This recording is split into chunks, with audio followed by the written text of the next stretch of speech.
Perkenalkan, nama saya Febri Samudia. Saya Zahratul Fahani. Kami dari kelompok 6 Perencanaan Pendidikan tentang rencana pengembangan program kesiswaan atau peserta didik. Jelas, materi yang akan kami sampaikan adalah rencana pengembangan program kesiswaan, yang dimana rencana pengembangan program kesiswaan ini ada 4 indikator. Yang pertama, konsep dasar rencana pengembangan program kesiswaan peserta didik. Yang terdapat dalam hakikat perencanaan dapat kita simpulkan sejumlah keputusan yang mengenai keinginan dan berisi suatu pedoman pelaksanaan untuk mencapai tujuan yang diinginkan. Selanjutnya, yang kedua adalah tujuan perencanaan peserta didik. Terdapat 5 bagian, yaitu 1. Untuk mencocokkan pelaksanaan dengan perencanaannya. Yang kedua, untuk mengetahui kapan pelaksanaan dan selesainya suatu kegiatan. Yang ketiga, mengetahui siapa saja terlibat atau struktur organisasi, baik kualitasnya maupun kuantitasnya. Yang keempat adalah untuk mendapatkan kegiatan yang sistematis termasuk biaya dan kualitas pekerjaannya. Yang kelima, minimalkan kegiatan-kegiatan yang tidak produktif dan hemat biaya, tenaga, dan waktu.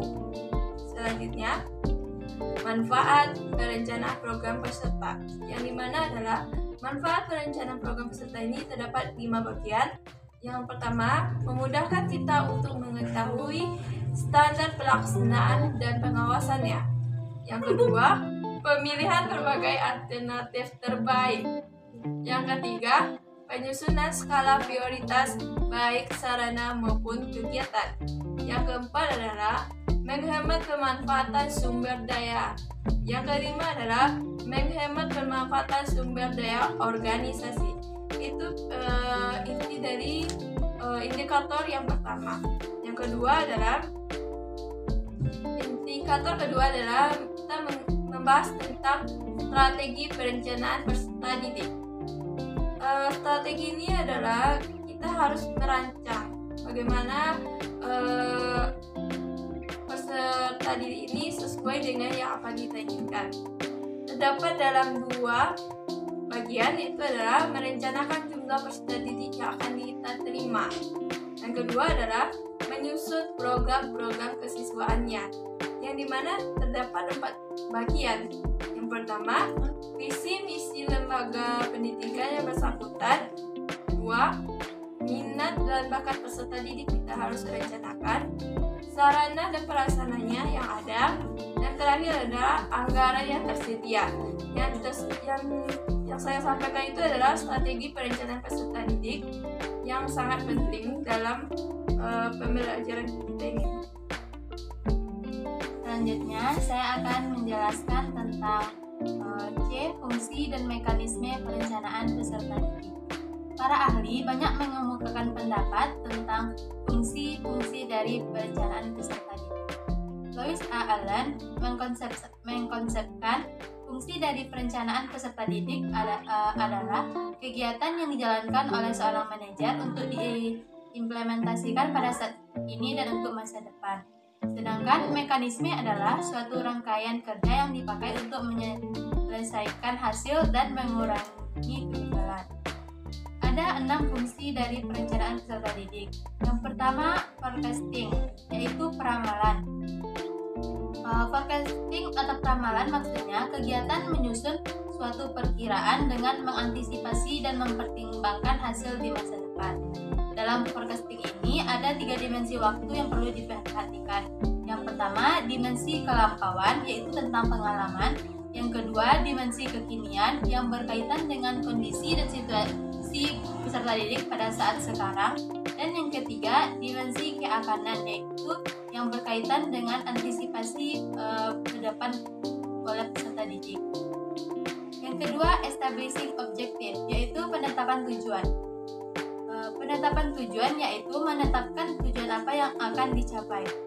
Dalam penetapan tujuan ini ada tujuan umum dan khusus. dalam berdasarkan waktunya ada tujuan jangka panjang, tujuan jangka pendek, dan tujuan jangka menengah. Yang ketiga, kebijakan. Agar tujuan yang ditentukan tercapai, perlu kita menetapkan kebijakan. Kebijakan tersebut yang akan mengikat dan menjadi pedoman kita. Yang keempat, programming atau penyusunan program. Dalam menyusun program perlu dipertimbangkan waktu dan dana serta dampaknya terhadap pencapaian tujuan. Yang kelima, developing procedure, yaitu pengembangan prosedur. Pengembangan bertujuan untuk pengamatan aktivitas dan keragaman yang diusahakan dengan sebaik-baiknya sehingga pekerjaan tersebut tetap terlaksana dengan baik. Yang keenam, scheduling, yaitu penjadwalan. Dalam jadwal ini ada jenis kegiatan secara urut, waktu dilaksanakannya, tempat, dan orang yang bertanggung jawab untuk melaksanakannya. Yang ketujuh ada budgeting, yaitu penganggaran. Penganggaran adalah penyusunan anggaran biaya untuk melaksanakan hal yang telah direncanakan sebelumnya.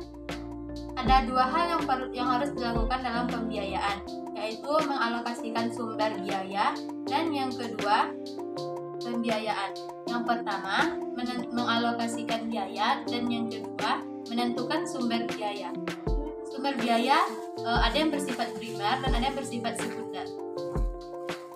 Yang kedelapan yaitu penetapan dan penafsiran kebijakan. Hal ini berguna untuk menjamin keseragaman dan keselarasan tindakan dalam menguasai masalah dan situasi.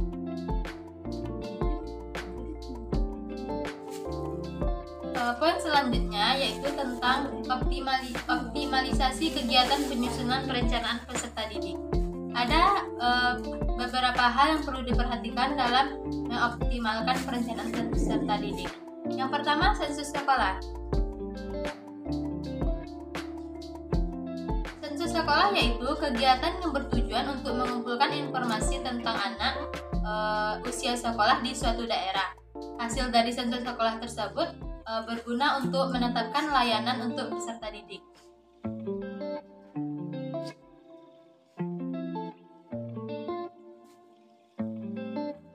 Yang kedua yaitu ukuran sekolah dan kelas. Ukuran kelas yang ideal secara teoretik adalah 30-35 siswa per kelas. Sedangkan menurut kebijakan pemerintah khususnya untuk tingkat sekolah dasar adalah 40-45 orang peserta didik per kelas. Yang ketiga, daya tampung kelas dan sekolah. Daya tampung kelas berdasarkan ukuran ruang disetarakan 1,2 meter per peserta didik. Daya tampung sekolah berdasarkan jumlah bangku dibedakan antara yang single seat dan yang double seat, sehingga peserta didik tidak merasa sempit dan nyaman ketika belajar. Yang keempat, kelas yang efektif.